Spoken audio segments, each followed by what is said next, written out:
Hello, I'm sending you this message from Washington, D.C., where I'm leading the delegation from Australia to attend the Washington Doorknock. We have a number of issues on our agenda this week, and obviously this coincides with a high political season in the United States, so it's fascinating to be here. We will be doing a lot of lobbying on the Trans-Pacific Partnership. It's absolutely critical, despite all the anti-trade rhetoric that you might be hearing in the electoral season, that the United States ratify the TPP this year. That will be our message to the Congress, and we'll also be hearing from the Obama administration. We'll be meeting with the United States Trade Representative. We'll be meeting with think tanks during the course of the week, and I think TPP will be a topic in every one of our conversations.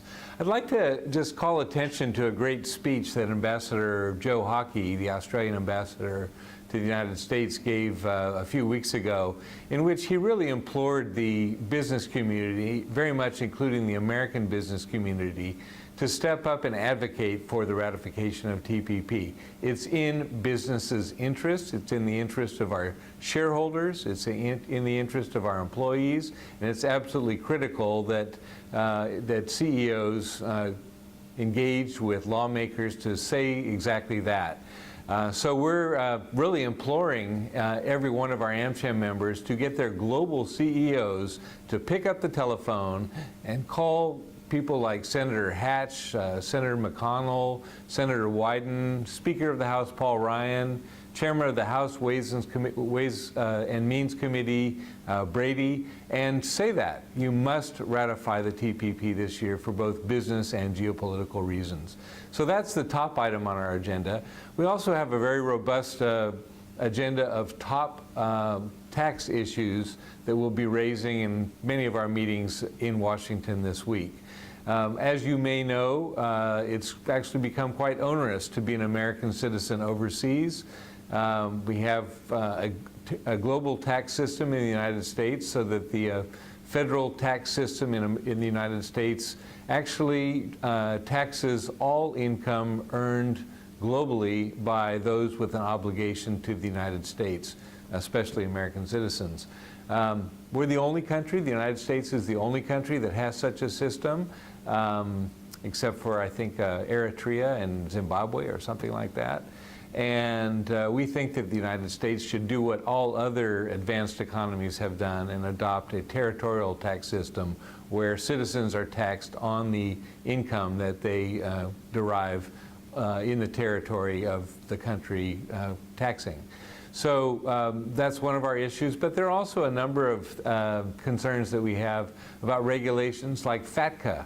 FATCA is a law that requires overseas banks to report any American citizens who are clients in an effort, which we obviously support, to reduce or avoid tax evasion, tax avoidance. But the reach of FATCA is really quite onerous. It's quite significant, and the burden that it's imposing on many American citizens is simply overwhelming. A lot of them are renouncing their American citizenship solely for this reason, and we think that's wrong, and we think that this regulation, FATCA, should be repealed or replaced with something that achieves the same purpose without the same burdens imposed on law-abiding Americans. Now, there are other things that I've been doing in Washington. I also led the Australian delegation to the Select USA conference, which took place the last few days, also here in Washington. We had a dozen or so great Australian firms that are looking to expand into the United States.